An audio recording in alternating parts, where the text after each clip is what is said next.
Bem-vindos ao canal Sou Livre, aqui no YouTube. Meu nome é Douglas Figueiredo. É um prazer muito grande ter a sua audiência. E eu vou contar para você a verdade que o sistema religioso não quer que você saiba. Acompanhe este vídeo e os próximos que nós faremos para você, contando tudo o que você precisa saber para ser realmente livre. Curta, comente, compartilhe se você gostar.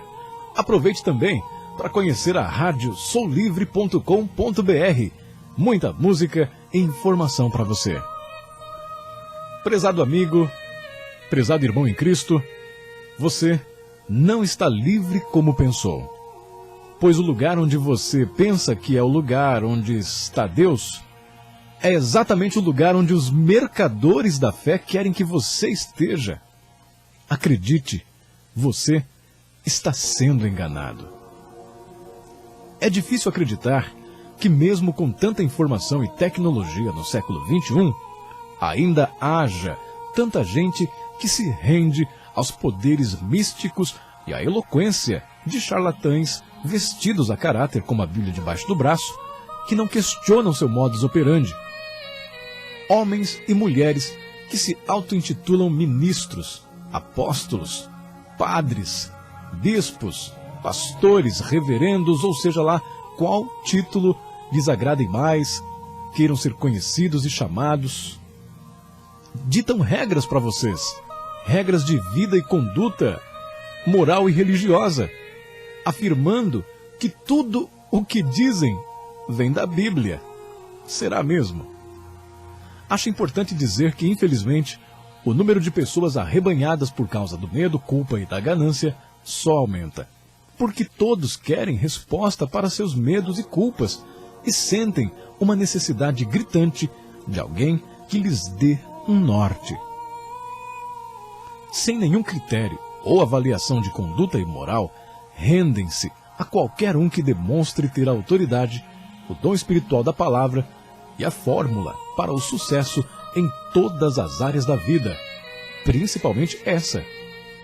Logo, são ensinados a não aceitar nenhum mal, pois te fazem acreditar que se você vive uma vida simples, passa dificuldades financeiras, tem mais filho que o planejado, mora de aluguel, não tem estudo, ou mora na rua e depende da ajuda dos outros, você, segundo eles, não pode ser filho de Deus, pois os filhos dele não podem viver nesta situação.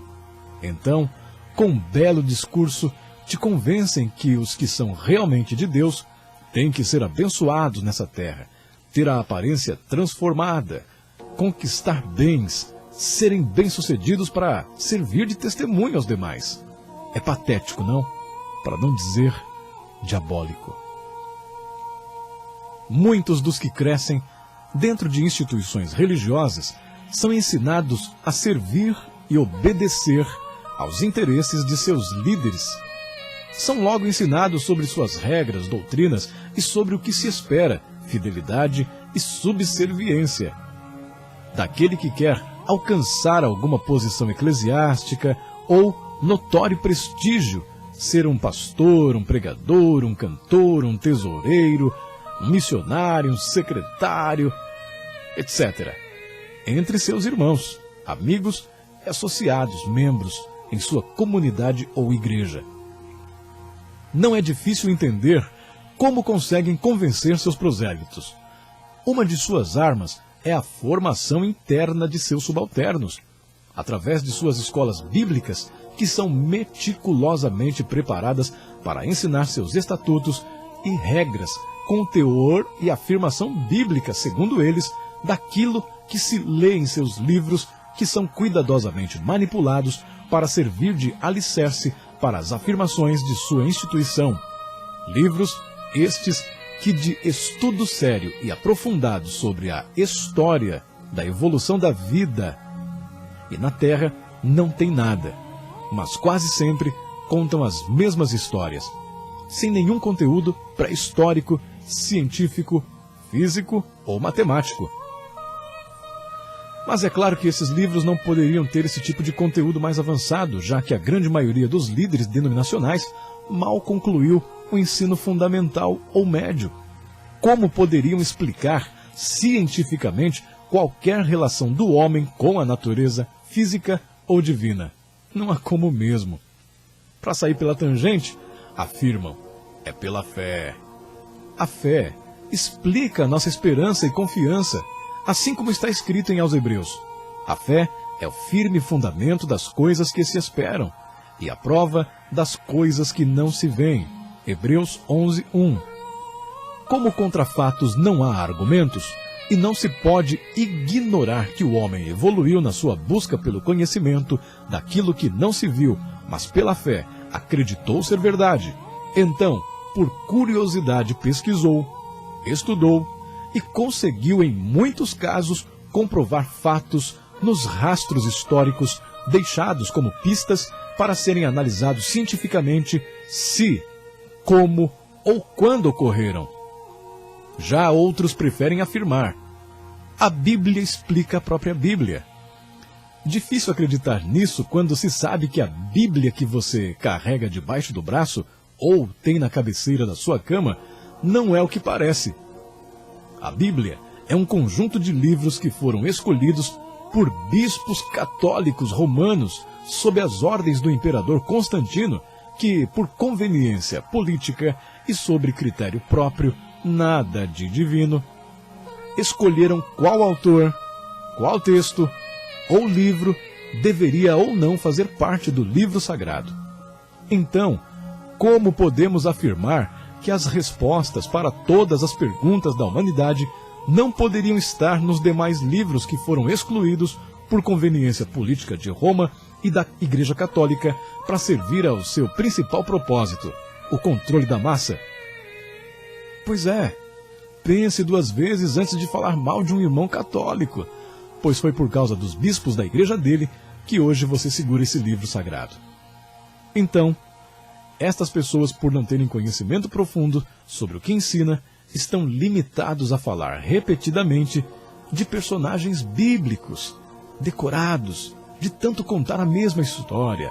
Aliás, como se a história da humanidade se resumisse só nisso. Desprezam milhões de anos da história, períodos de tempo e espaço, pois não são capazes de ensinar o verdadeiro significado da vida e o que é realmente ser um cristão, que, diga-se de passagem, não é como você ou eu foi ensinado. E se o sabem, eles, os líderes dessas denominações, não é do interesse da instituição, que chamam de igreja, ensinar. Desde criança, são ensinados por seus próprios pais, seguidores fiéis das doutrinas desses homens, o que aprenderam. E assim, com pouco ou quase nenhum conhecimento do que é a causa que defendem, repassam o que aprenderam, sem nunca terem questionado, pesquisado, sem terem tido o mínimo interesse em investigar se é verdade ou não o que lhes ensinaram, ficando assim todos reféns da esperteza de muitos aproveitadores, estelionatários, que sabem, por serem leigos e facilmente manipuláveis, conseguem lhes tirar sutilmente tudo o que podem por conta da obediência cega a seus líderes. Líderes estes que são considerados homens divinos enviados por Deus, mas não foram. O ensino oferecido nestas instituições é tão pouco cuidadoso com os fatos que qualquer indivíduo, sem qualquer estudo mais sério ou aprofundado da história, é convidado a ensinar. Por aí, já dá para ter uma noção do que se pode esperar de quem não está preparado para ensinar. É óbvio que isto não é motivo de preocupação da instituição. Por culpa deles, os líderes, os fiéis, ficarão desviados por muito tempo da verdade que liberta, inclusive da instituição. Conclui-se então que esperar que esses líderes religiosos ensinem a verdade e a verdadeira história da igreja e qual a real mensagem deixada pelo Filho de Deus não é bom para eles, nem para o negócio multimilionário que depende da contribuição de seus fiéis para se sustentar.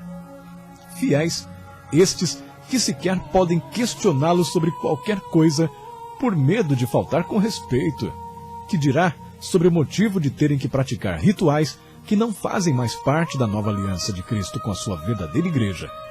Se procuram saber coisas do tipo: por que praticar o dízimo hoje? Se isso era parte da lei, uma ordenança de Deus para os judeus aos sacerdotes da tribo de Levi. E era anual ou trienal quando para viúvas, órfãos e necessitados. E nunca foi dinheiro.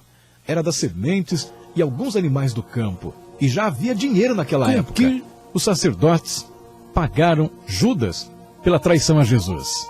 Dinheiro.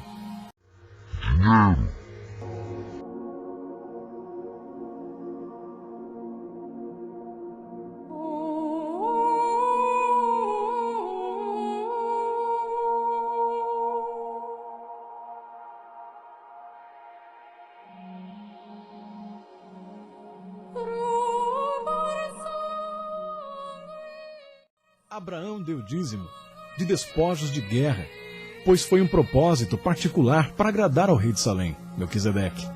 Não foi uma ordenança de Deus, e o deu uma única vez. Jacó prometeu dar o dízimo se fosse bem-sucedido em sua viagem. Também não foi uma ordenança de Deus, foi voluntário. Também, se o deu, a Bíblia não fala, não relata. E se deu foi depois de 20 anos, quando retornou à sua casa, e foi uma única vez. E mesmo assim essa história ainda não foi bem contada, pois não afirma que ele realmente tenha cumprido a promessa. O Messias não ratificou o dízimo enquanto dava uma bronca nos fariseus que queriam ser justificados por cumprir a lei do dízimo, mas pecavam por não cumprir os preceitos mais importantes dela: a justiça, a misericórdia e a fidelidade. Cristo cumpriu a lei, como disse, e fez uma nova aliança com a humanidade, quebrando velhos pactos. E como nosso sumo sacerdote nos fez sacerdotes com ele e salvos pela fé, pois reconhecemos que ele é nosso único e suficiente Salvador. Ele não nos propôs taxas ou pagamentos, pois ele pagou tudo por nós. Nos ensinou que devemos amar a Deus e ao nosso próximo, ter justiça, a misericórdia e a fidelidade, ir e fazer discípulos e aguardar o seu retorno. Como são ardilosos e manipuladores, cheios de argumentos ao utilizar textos bíblicos isolados para explicar suas teorias, tentarão dar uma resposta que justifique isso tudo, o que é claramente injustificável. Porém, como nem todos são manipuláveis e leigos, irão bater de frente com eles sobre essas questões, e como estarão cansados de tanta mentira e manipulação, deixarão de frequentar os mesmos lugares que eles frequentam, por terem descoberto estas e outras mentiras que contam para o povo. Serão acusados de rebeldes, ovelhas negras, hereges, blasfemadores e falsos profetas. E para que seus liderados não façam como aquele que ousou estudar e aprender sobre a verdade que liberta das garras desses lobos devoradores, serão convidados a não ter nem sequer um contato com tal, para não correr o risco de se contaminar com a verdade, que pode lhes abrir os olhos e também os afastar de sua casa de corrupção, prazer, luxúria, prostituição e mentiras. E como se não bastasse, para afirmar sua supremacia e divindade, ameaçarão a todos que ousarem contra eles, dizendo que são servos do Deus Altíssimo, são a menina dos olhos de Deus, os ungidos do Senhor, e ninguém pode tocá-los. Usam afirmações distorcidas e adaptadas de ritos antigos, usados para ungir reis e talvez profetas na antiguidade, que eram prefigurações do Messias. Mas o Messias já veio e vai voltar. Seriam eles prefiguração de um outro Messias esperado? O Anticristo? Ou só usam expressão para servir ao seu propósito de implantar o medo a quem não sabe, por falta de conhecimento, o seu significado real? Tá mais para isso, né? Assim, como tem sido durante toda a história do cristianismo e desde a era romana na formação da instituição religiosa, continuarão matando ou colocando medo e culpa nas pessoas, pois só assim conseguirão manter o controle, e a fidelidade de suas ovelhas, que ali permanecem mudas no seu ardiloso aprisco, onde são manipuladas, extorquidas e arrebanhadas aos milhares, através de suas doutrinas cheias de regras de moral e conduta que eles mesmos, obviamente, não conseguem seguir. Com eloquência e aparência impecáveis, disseminarão seus ensinamentos aparentemente agradáveis para as pessoas que veem neles uma ponte para uma vida melhor. Infelizmente, poucas perceberão e aceitarão que são vítimas de ensinos cheios de engano. Em João 8,32 diz: E conhecereis a verdade, e a verdade vos libertará. Seja livre você também.